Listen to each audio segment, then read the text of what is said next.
Wow. Ryan here to give you another fix in 60 seconds to prevent your fridge from turning into this monstrosity. That's bad. Let's do another fix in 60 seconds. Oh, fuck. You right?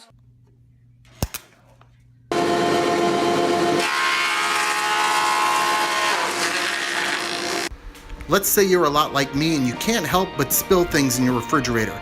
I'm gonna show you a 60-second fix life hack. There it is. It's a bath towel.